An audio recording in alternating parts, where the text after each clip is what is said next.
Day 4 was a sea day, and we had quite a relaxing one. We got up late, had breakfast in the main dining room, and after that we only needed a light snack in the coffee port at lunchtime. Most of the afternoon we spent in the library, so a proper little library on Explorer, and Ruth borrowed a book and I sat reading on my iPad and playing about with that. There's quite a nice little display of ships, ship models I should say, down as you go into the library, which you'll see in a second. But first we'll open up with the sight from our balcony, and is there a better scene than a day at sea from your balcony? I don't really think so.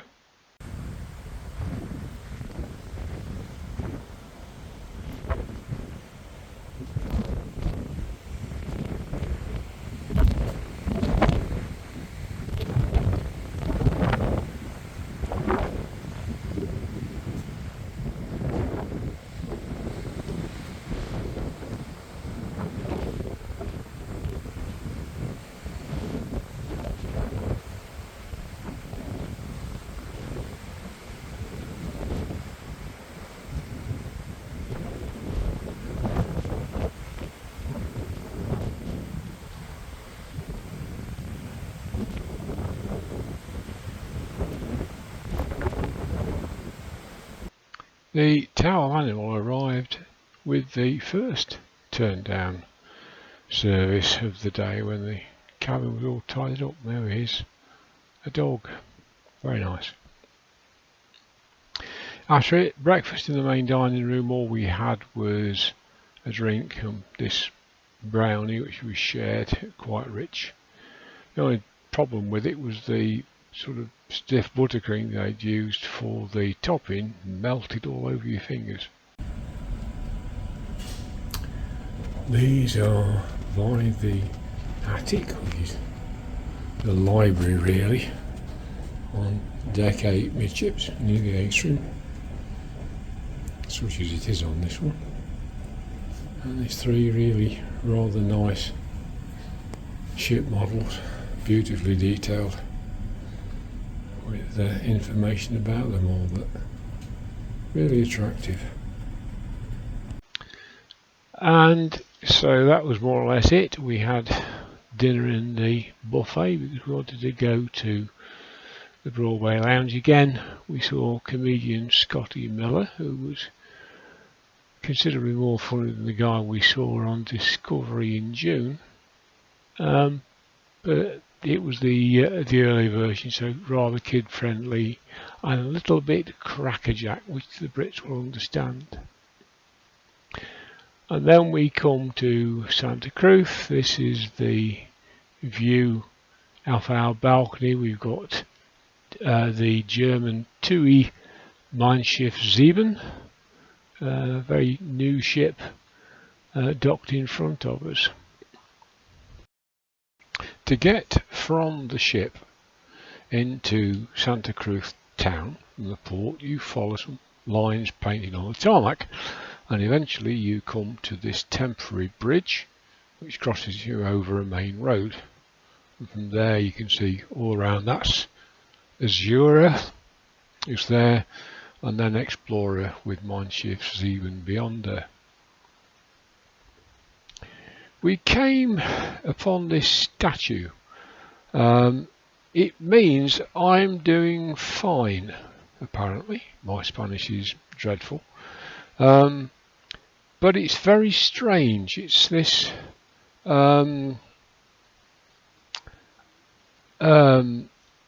this statue of someone with all these thoughts projecting from its head. It's a very odd looking thing. It's slightly disturbing, if anything.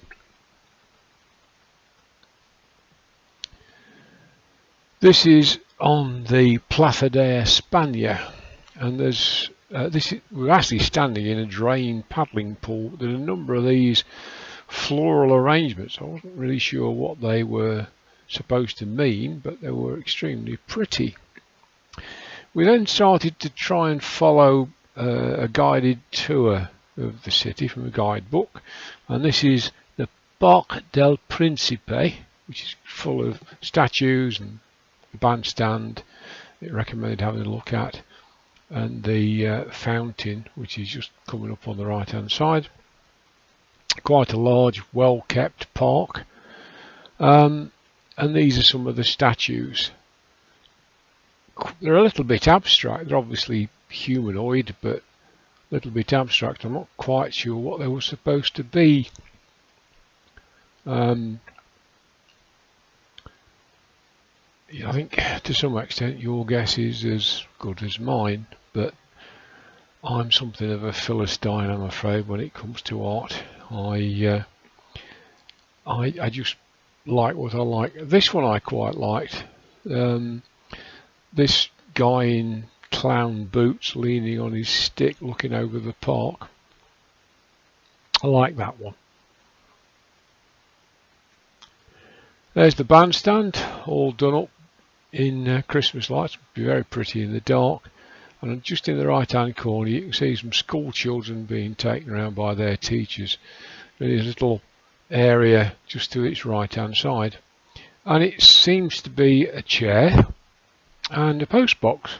So whether you sit in there, have your photograph taken or something, and post a letter to Santa or something along those lines, I don't actually know, but nicely done. And that's the fountain, not working that day, but as I say, the park is beautifully kept, and it's well worth a bit of a walk to get there up the hill. It turned out this guided tour was more a guided tour of eateries, and this is one of the oldest in Santa Cruz. It's Restaurante La Hiabita.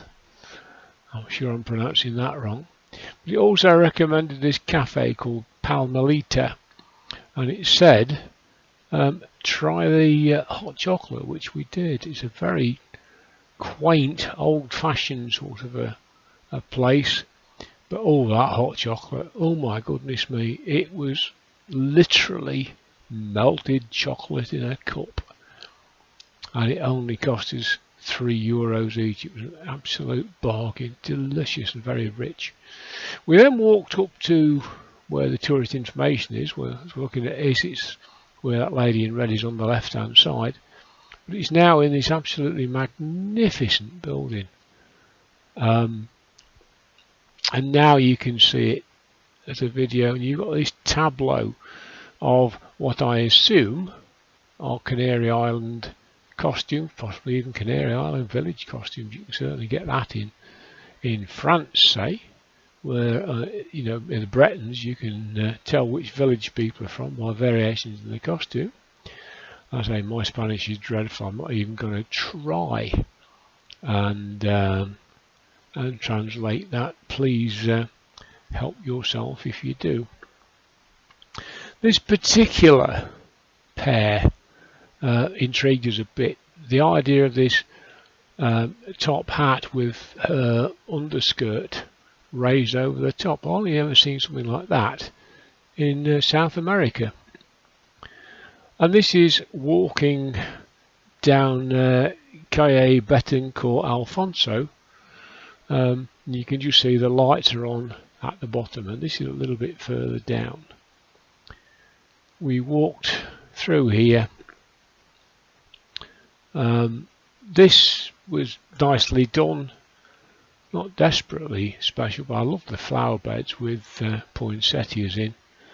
If you go to Madeira, the poinsettias there are quite literally, they're trees, massive things. And it's, according to a friend who's a nurseryman, it's exactly the same plant that we grow and usually kill at Christmas time. But it's a nice little street just off the main shopping street. Bit quieter than some. So very pleasant sort of walk.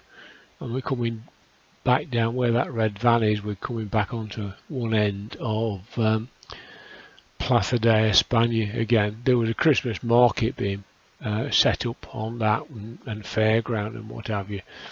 It wasn't open when we were there. It appeared to be in the process of being put together. And then you turn right and right again, and you come onto Plaza de la Candelaria. And this is one of the main squares. It's where the tourist information office is, in just to the right hand side, just down here. And this is really where the main lights are for Santa Cruz. It's really nice. A lot of effort's gone into this. Look at all those lights. They must have taken some putting up. And there's obviously performances put on just there. But this is quite a place. If you came for some kind of concert or what have you, I'm sure you'd really enjoy it. But it's really pretty, and it's not that dark at the time I was taking this. About 6:10 in the evening. But it's in the centre where we're looking now. There's more of a nativity scene, and we'll see more of that very shortly as we come up to it. But yes, it's a fairly busy, somewhat tourist sort of driven area. You've got things like on the left hand side, you've got the double golden arches, and here are some stills of the display. You can see here you've got a Christmas tree shaped light display. They seem to be becoming quite common these days. And here there's an almost abstract display, which, when you see it more clearly, is actually Mary and the Christ Child and the adoration of the Magi, I assume. And just everything about this square is really pretty. You've got a lot of tables and restaurants and the lights. It must be very, very festive on the right night. And this taken with my camera rather than my phone, so it's a little bit darker. It doesn't force the exposure quite the same.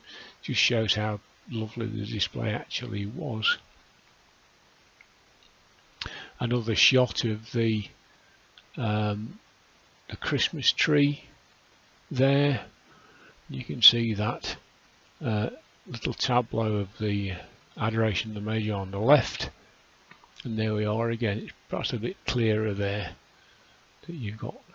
Is it Mary and Joe? I don't know. As I say, I'm an engineer. I'm not an artist. I'm a Philistine. So then we wandered back to the ship, and this was down a side street, all lit up and flickering. Looked very pretty as we headed back towards the Plaza de España. And here is another tree display, and you can see this is a bit further down by the main road, and you can see there's all these stalls and what have you. And here we are, you can looking out over the harbour. You can see the ship's all decorated up. And then it was back on the ship, get our evening meal done, and then we could go and sit down for the Broadway Show Lounge for Soul.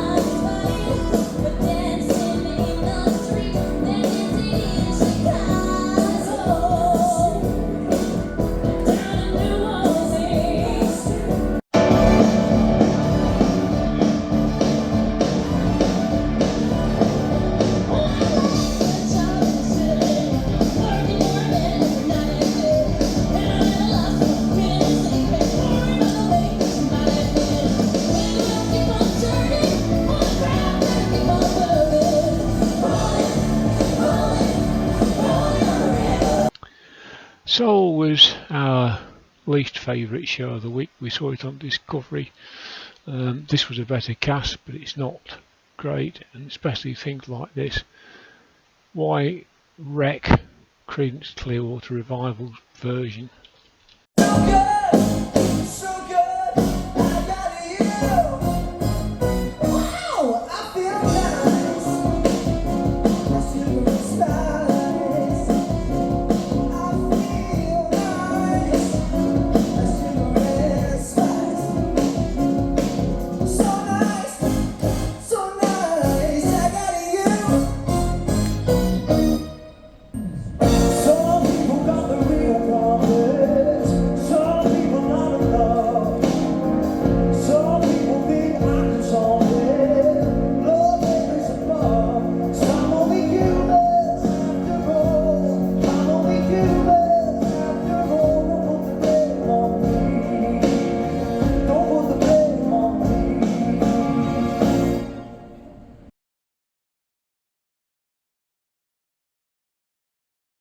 And all too soon it was time to start getting ready to leave the cabin and what have you. We went up into the buffet for breakfast, be quick, and they'd put out these wonderful food sculptures.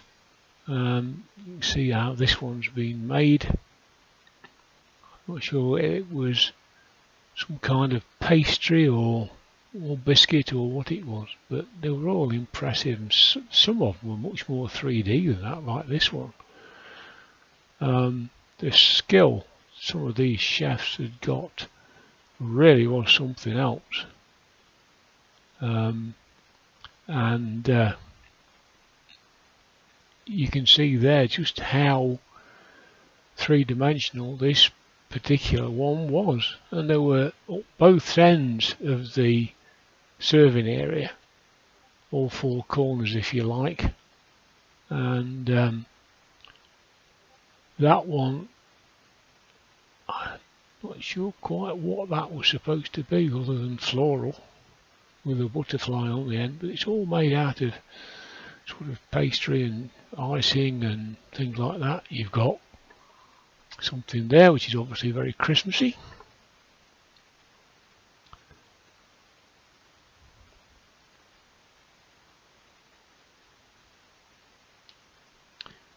And that one, which has obviously got a nautical theme, I suspect, looking at that, the little yacht at the top is made of icing, but you know, you've got all those cockles at the bottom. Just wonderful stuff. And finally, this one. So we had our breakfast and then went back to the cabin, used to clean the teeth, check round, clear everything up and go. We took the opportunity to take one last look off the balcony and start to think about all the adventures we'd had in the previous few days.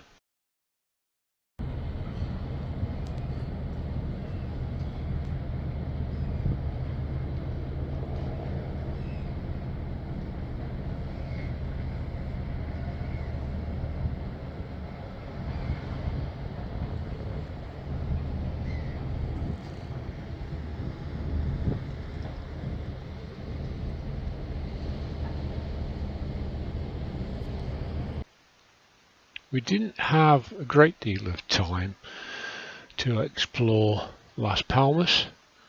We'd got to get back onto the ship in time to pick up carry-on bags up and get to the bus for 12:30. But we did have time to walk in there. It was a relatively short walk. We saw a few Christmas decorations, but it didn't seem to be as heavily decorated as either Màlaga or Santa Cruz, which was a bit of a surprise. It wasn't anywhere really open, and we wandered around a bit and finished up at Playa de las Canteras, and it gave us the chance to just stand and watch the world go by for a minute or two.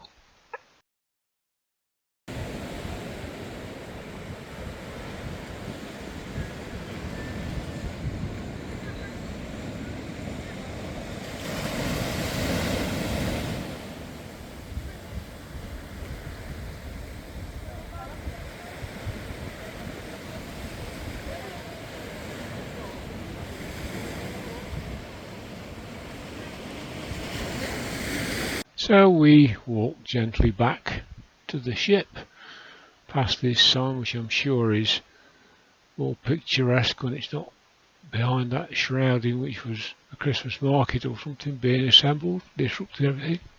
And there she was, our home from home for almost a week. On the right hand side you can just see the stern of Aida Cosmo, which was in port the same day as us.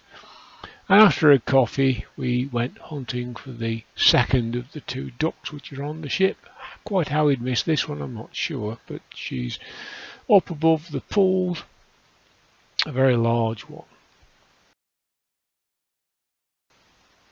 Everything worked really well, from leaving the ship, picking our bags up, getting to a bus, getting to the airport. Once we reached the airport and walked into the departures hall, everything stopped dead. The baggage system had completely failed and nothing was happening. It was just complete and utter chaos. And there was very little information about what was happening. We stood around. They opened some more check-in gates because there were 3 Chewy flights going out, one to Birmingham, ours, one to Manchester, one to Amsterdam, and these things hold about 180 people each, so between 500 and 600 people waiting to get onto an aeroplane. And we were fairly lucky. We got through without too much trouble. And then, having got through security quite well and through the duty free, we came to the airside, but there are no facilities to speak of. There are no waiting area seats. You come straight out onto some gates, and the only places to sit are in some of the seats for the gates. So we sat on a couple of those for an hour and managed to get a coffee. And then when we were called to our gate, because we were travelling internationally effectively, because we're not Schengen, we had to go from the C area, which was domestic, to the D area so that they could check out passports and check us out of the country. So we traipse up there, which is about 10 minutes for a quarter of an hour, and we go, get through passport control, no problem at all. There's no chairs. There are a number of gates, but there are people already waiting, and they're just overspilled. There were nowhere near enough seats for these planes, and we had to stand for quite a while until another plane loaded and some seats became available. But even so, there were never enough seats. There were people standing up, there were people sitting on a stone floor. It was absolutely dreadful. No information whatsoever. No idea what was happening. We just didn't know. We should have left at 3:30 in the afternoon. We didn't get on the plane until 5 o'clock in the afternoon, and we were still on the tarmac at 6 o'clock, and it was about 10 past 6 before they closed the doors. And then people started to ask about some cases which were on, carrying units on the tarmac near our plane. They were saying, "That's my bag, I can see it, I can recognise it." I contacted the stewardesses. They went to talk to the captain. The captain came back on and said, no, the agent assures me they are not our bags. So we eventually took off just shy of 3 hours late, and they shaved half an hour on the flight time back, so we got in at about 10:30. We got through the passport control very quickly. The electronic passport gates worked perfectly for once, and we all slipped through there, went to the carousel. A few bags appeared, and then nothing else. Luckily, our 2 cases were amongst those that were on the plane. They'd loaded 26 cases. One of these things holds over 180 people. And they'd loaded 26 cases for a plane that perhaps had 5 spare seats on the entire aircraft. And there are people more than a week later still waiting for the cases to be brought to them. So that really has been a bit of a do altogether. We were remarkably lucky. Got through the customs area, grabbed a coffee at the Costa in the arrivals hall, found our car at valet servicing and drove the hour home to Derby. Just about managed to stay awake long enough to open the door, chuck the cases in the hall, lock everything up again and go to bed and just crash. So it was a pretty rotten end to what had really been a great holiday up to then. So thanks for coming with us. I hope you've enjoyed seeing our experiences.